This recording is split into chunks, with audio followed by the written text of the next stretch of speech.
For about 10 years I did not say a word about it. It took 10 years to start really speaking about what happened.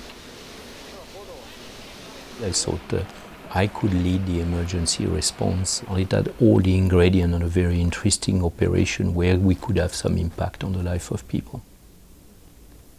The day I was taken, I was not sure I was going to be kidnapped. It had all the aspect of contract killing for long minutes.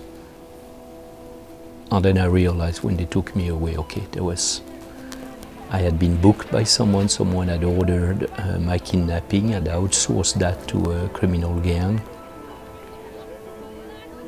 The first 2 minutes you can train for. The do's and don'ts you can train for. Then you cannot train for the lengths. You cannot train from the depths of loneliness and all what goes through your mind.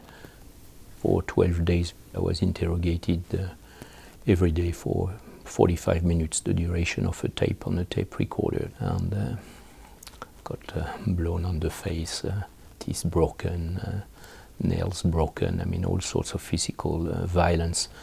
But somehow retrospectively that was the easiest part, in the sense that violence was a form of a dialogue, a totally unbalanced dialogue of power.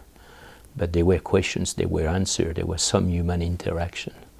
Whereas most of the time I was in a dark cellar, 15 minutes of light per day, and was nothing.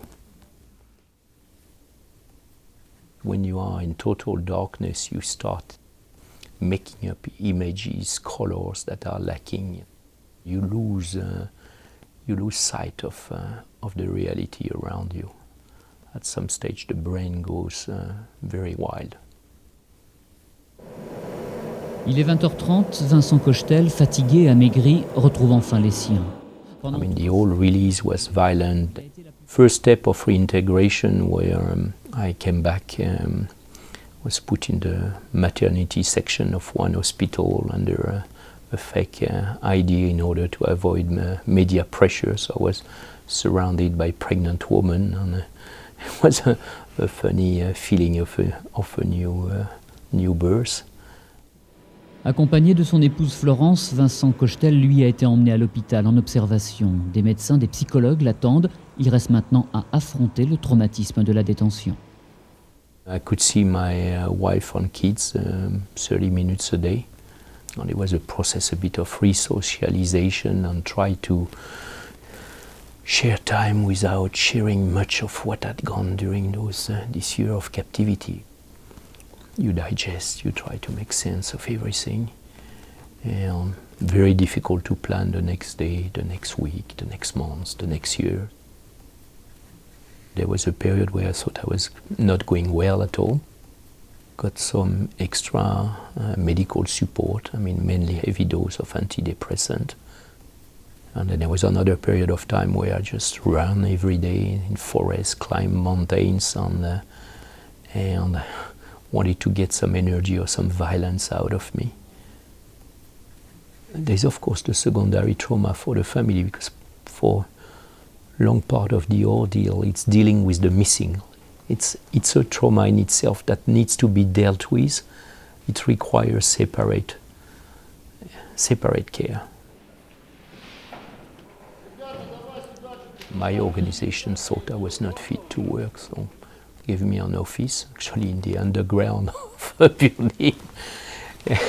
Gave me an office, but I felt that colleagues did not thought I was totally normal or fit for work. So, I mean, there were some days where I was sending emails to myself because I thought I was totally disconnected. I thought, okay, people think I'm not able to go back to work normally, but I need desperately to do something every day.